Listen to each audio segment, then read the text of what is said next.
In 1732, deep within the velvet-draped chambers of Schönbrunn Palace, a newborn girl was weighed like livestock. She was the 15th child of Maria Theresa, future Empress of the Holy Roman Empire, and already her value was measured not in love, but in treaties. That child was Maria Antonia.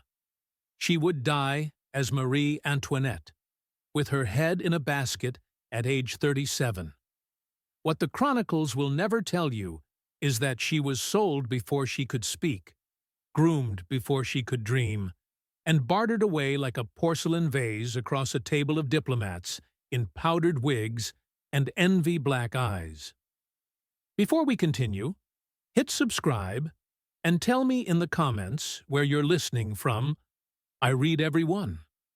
They called it marriage, but it was closer to abduction. In 1770, at just 14 years old, Maria Antonia was paraded across Europe, stripped of her Austrian identity at the French border. Her name was changed. Her clothes, her attendants, even her dog were taken. In a gilded ceremony known as la remise, she was undressed and redressed before a crowd of French courtiers who giggled behind ivory fans. The humiliation was masked as custom. A child-made woman for a country she had never seen, and a man she had never met. Behind her, a palace of nuns, ahead, a court of wolves. No page in the official register noted the tears she swallowed on that stone floor.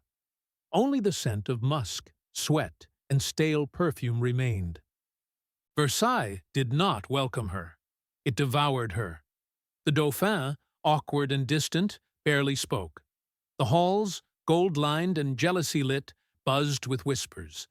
Her accent was mocked, her foreignness feared. Even her fertility, or lack of it, became a national obsession. Pamphlets began to circulate, etched with grotesque caricatures. An empress's daughter, painted as a harlot, a puppet, a barren queen-to-be. Priests proclaimed sin as the root of her empty womb. Courtiers watched her every lace-tied movement, waiting for a stumble. Behind her silk panniers and powdered hair hid a girl unraveling stitch by stitch. And when her sheets remained bloodless, so did the patience of a nation hungry for heirs. By 1775, the masks began to slip.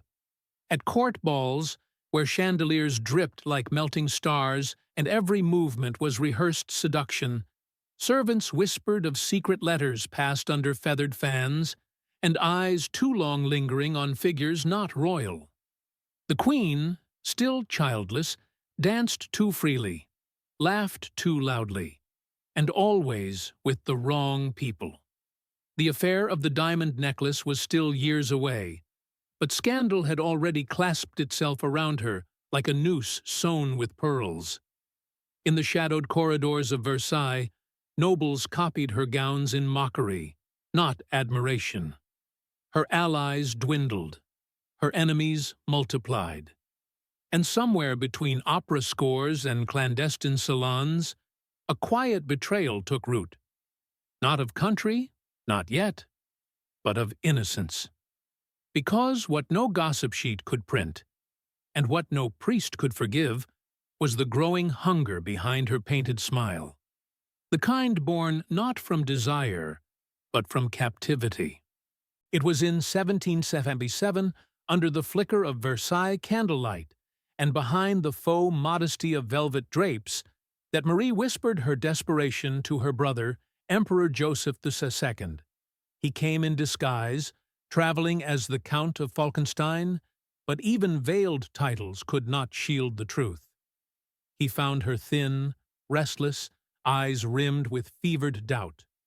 Her marriage, she confessed, was ice, unconsummated, inexplicable. The Dauphin, now Louis XVI, preferred locks and keys to bodies and breath. Joseph left behind no treaty, but a verdict. The fault was ignorance, not impotence. Still, the rumors flared. Was Louis cursed? Was she? The confessional silence shattered in salons and printing presses alike. France laughed, cruelly, loudly, and in that laughter, masked as satire, a new seed of revolution was sown, one not driven by politics, but by humiliation disguised as entertainment. By 1783, Marie Antoinette vanished, at least the version that once tried to please. In her place stood the Queen of Trianon, self-exiled from Versailles to a private pleasure palace where farmers wore silk and shepherdesses sang only for her. To her critics, it was her Eden of denial, a grotesque pantomime of peasantry. They spat that she played milkmaid, while grain prices starved the marrow of France. Whispers hardened into slogans, etched in ink and rage, "Madame Deficit." Every coin spent on her porcelain dairy churned resentment like butter. Her secret friendships, especially with the captivating Princesse de Lamballe and the defiant Duchesse de Polignac, invited whispers of sapphic indulgence and political scheming.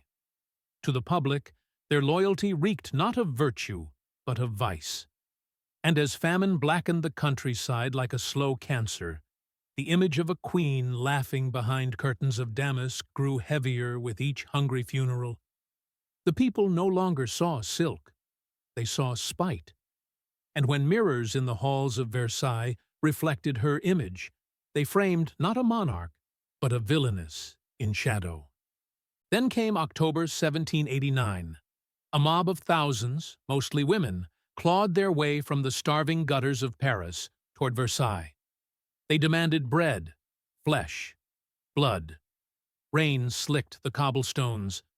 Mud clung to the hems of their skirts. And within the palace walls, Marie Antoinette stood frozen in embroidered silence. At dawn, they found her chambers empty.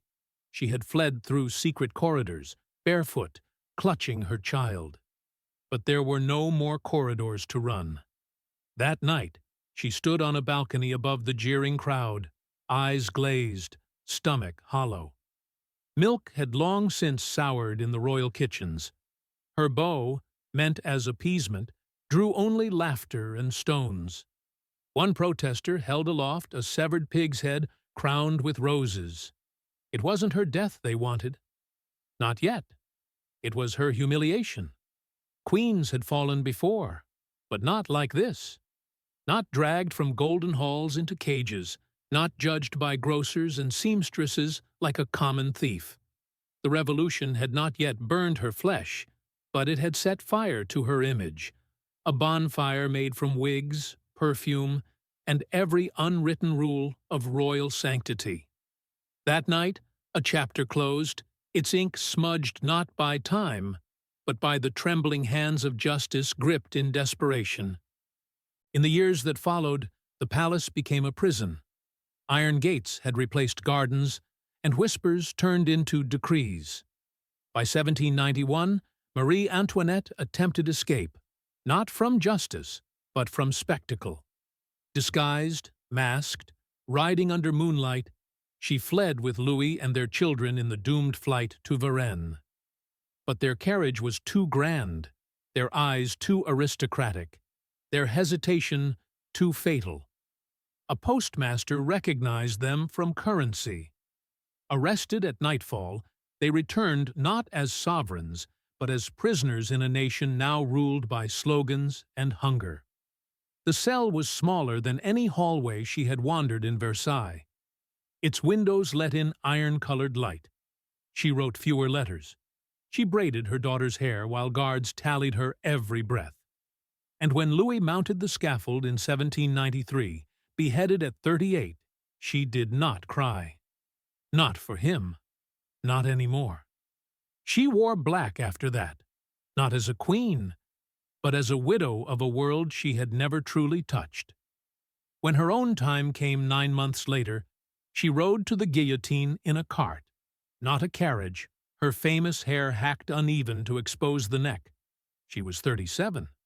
History would call her decadent, divisive, deluded. But beneath each accusation stands one brutal certainty.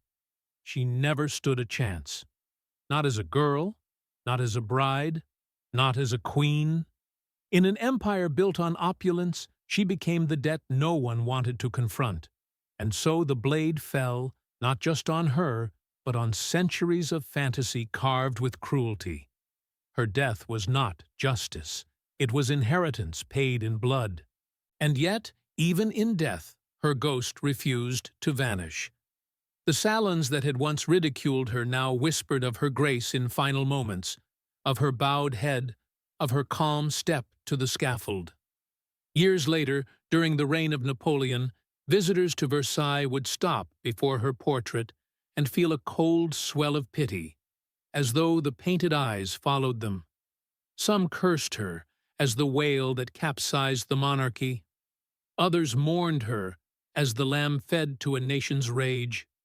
Her letters, smuggled and stained, show glimpses of tenderness no executioner could sever. A mother's plea, a woman's dread, a girl's lost voice. What the chronicles concealed was this: her story wasn't merely about riches or ruin, it was about the cost of roles forced upon flesh, the price of a crown embroidered with silence. And as history marches on in powdered wigs and sharpened pens, her legacy stands not gilded, but gutted. A lonely echo in velvet halls where dreams are conscripted and hearts are currency. In the end, she wasn't the architect of a kingdom's fall. She was its offering. But the story does not end with her body buried in haste. In a nameless grave outside the city, she never truly ruled.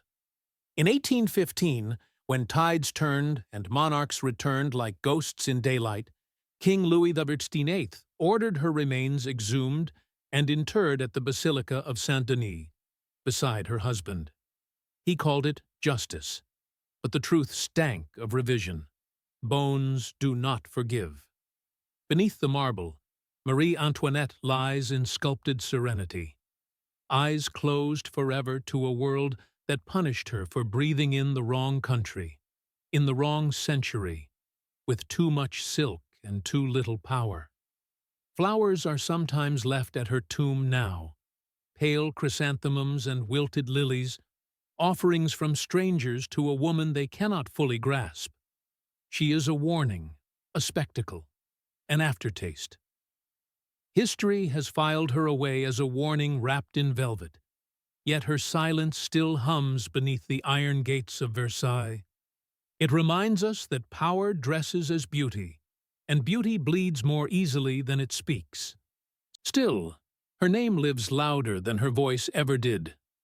In films, she's powdered and perfumed. In classrooms, she's flattened, either villain or victim, nothing in between. But her truth lies elsewhere. In the tension between corset strings and rope nooses, in the silence of endless rooms where girls disappear behind titles too heavy for their bones. Marie Antoinette did not ignite the revolution, but she became its crucible. A mirror tilted toward privilege, cracked by fury. She did not say, "Let them eat cake." Those words belong to myth, not memory. But what she did say, writ in desperation, in ink fading across decades, was this: "Courage, I have nothing to fear." And perhaps she didn't. Not in the end. Because death is simple. It is life, quartered between duty and desire, that maims. So she remains, poised in the dark annals of forbidden history, not as a monarch, not as a monster, but as a shadow that still dances somewhere between the chandeliers and the scaffold. Sometimes the past doesn't sleep. It waits, reclothed, renamed, but never absolved. And so her memory lingers, not as a tale told, but as a question unanswered. What becomes of a body built for spectacle, stripped of its agency and embalmed in blame? In every age that seeks a woman to crucify for the sins of a broken order, her image is resurrected, not to be understood, but to be consumed. She floats through textbooks like perfume through old lace, light and misleading. Yet in every revolution that eats its martyrs, every populist thirst for scapegoats in silk, her story echoes beneath the roar. Not triumphant, not exonerated, only present, achingly, accusingly present. And if you listen closely, between Versailles' haunted mirrors and the cobblestones once soaked in loyalty turned to loathing, you will hear not a queen's lament, but a warning stitched in silence. The guillotine was never the end. The blade just changed hands. 2 centuries later, her story still slices through opulence like a hidden dagger. In the age of algorithms and avatars, Marie Antoinette returns, rebranded, her face slapped onto macarons, masquerades, and mood boards. 18th century ruin made into 21st century aesthetic. Her suffering commodified, her exile romanticized. TikTok loops her powdered visage as whimsy. Instagram stages her demise beneath rose-tinted filters. Yet beneath every looped piano waltz lies the same old paradox. How easily the world forgets that spectacle is a sister of cruelty. That her gowns weighed more than silk. They bore expectation stitched in gold thread and sharpened at the hem. In every glossy revival, the questions flare again. Was she clueless or cornered? Spoiled or sacrificed? And like all icons fed to the pyre of myth, her truth burns slower than the lies. But perhaps that is the final twist of all. That what the world could not pardon in life, it worships in fragments, ghostly, glamorous, grotesque, as though by consuming her image, we might finally silence what she represents. That beauty without power is nothing but a feast for knives. So the question remains, not whether she deserved her fate, but why history insisted on framing her fall as entertainment. Marie Antoinette's legacy is not locked in the past. It flickers through every headline that drips with femme fatale scorn. Every scandal that crushes a woman for stepping out of her role. She was not the first, and she will not be the last. In every boardroom that dismisses, in every courtroom that condemns, in every gossiped whisper that flays dignity from desire, her story echoes like chimes struck in mourning. Her tragedy is not hers alone. It was carved into the architecture of power itself. And though the crown was too heavy, and the world too cruel, beneath the years and slander lies the simplest, bleakest truth. She was born to be used, then discarded, then mythologized. Not loved, not warned, just remembered, wrongly. And now, like so many silenced before and after, she lingers not in devotion, but in distortion. A mirror no longer cracked, but shattered, its shards reflecting a civilization still unsure whether to revere its queens or ruin them. In silence, she answers nothing. Yet in silence, she accuses everything. This is how forbidden histories endure, not in dusty pages, but in glances, in gestures, in the collective refusal to forget what power once did to a girl who smiled too brightly, stood too exposed, and paid too dearly. The tale of Marie Antoinette survives not for what she did or didn't do, but because her fall satisfied a hunger deeper than justice. A need to punish beauty when it goes ungoverned, to pierce the illusion of grace with the reality of loss. In every century that follows, in every face that is judged before it is known, she waits, not forgiven, not avenged, only waiting. Because when velvet becomes a shroud and innocence is weaponized, history doesn't move on. It repeats, wearing a different crown, but carrying the same blade. And so she waits, not merely in portraits framed by fading gold, nor in textbooks glazed with selective reverence, but in every moment power mistakes silence for consent. Marie Antoinette is not just a chapter in France's descent, but a cipher engraved on civilization's conscience, one that breathes whenever spectacle tramples soul. Her fall was not justice served, but warning issued. Her story does not ask for sympathy, only scrutiny, because every society that gorges itself on spectacle, that confuses punishment with purity, ends up sharpening the same guillotine. Today it slices with headlines and hashtags, but the hunger is unchanged, the target merely updated. And in that enduring appetite for beauty undone, for women blamed when power breaks, her shadow persists, not as ghost, but as proof, a reminder that beneath every crown lies a throat, and history, ever hungry, remembers how to cut. The palace may be silent now, but the echoes remain, woven into the brocade of chairs no longer sat in, curling through hallways where footsteps once trembled beneath gold. Somewhere, between the lace-bound letters and the blood-spattered cobblestones, lies a history still too delicate for textbooks, too damning for fairy tales. Marie Antoinette's legacy lives not in the question of guilt or innocence, but in the wreckage left when a girl becomes an emblem and a crown becomes a crucible.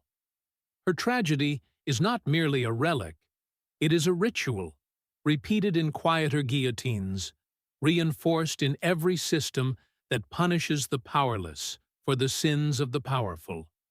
And so, in the stillness beyond Versailles, beyond satire and sorrow, her silhouette stands, not regal, not ruined, but resolute, a wound carved into memory, never healed, never hidden, only endured. To some, she remains a cautionary tale stitched in pearls and powdered regret. To others, a scapegoat wrapped in silk, sacrificed upon the altar of revolution. But for those who dare to look past the myth, past the perfume-clouded screens and porcelain replicas, Marie Antoinette becomes something else entirely. An omen, not of monarchy's decay, but of what happens when humanity is eclipsed by narrative, when a single woman becomes history's favorite canvas for scorn. The tumbril has long since rolled to silence, the blade rusted, the crowd scattered into centuries. Yet the question hovers, eternal and unanswered. What does it mean to be born into a story written by others, punished for roles scripted in ink you never held? The palace is quiet, her name now a whisper, her body long gone. But the wound, cruel, gorgeous, unrepentant, bleeds still. So let her wound linger, not in monuments or museums, but in the marrow of every justice still dressed as spectacle. Let it whisper through the rafters of Versailles, not as myth or martyrdom, but as memory unstill. Because long after the chandeliers have dimmed and the powdered wigs have turned to dust, her story remains a prism, fracturing light into lies, pity into fury. Not to sanctify her, nor to condemn, but to remind us that empires crumble not only from revolution, but from unlistened screams. And in the end, perhaps that is her final legacy. Not the grandeur of her gowns, nor the echo of her execution, but the truth etched into the silence she was denied. That behind every spectacle the world treats as downfall, there is a girl, unseen, unheard, unforgiven, still waiting, still watching, still bleeding. And perhaps that is why we keep returning to her, not to honor, not to absolve, but to glimpse ourselves in her ruin. Marie Antoinette is the mirror we deserve, cracked, unkind, revealing what the fables tried to hide. That when history demands a sacrifice, it chooses the beautiful, the voiceless, the disposable. Her name endures not for what she did, but for how she was devoured. Elegantly, publicly, unforgivably. And in that devouring, we see the blueprint for every downfall dressed as entertainment. The past is not buried in crypts or crowned in statues. It waits in the quiet indictment of girls burned by glory, waiting only to be believed.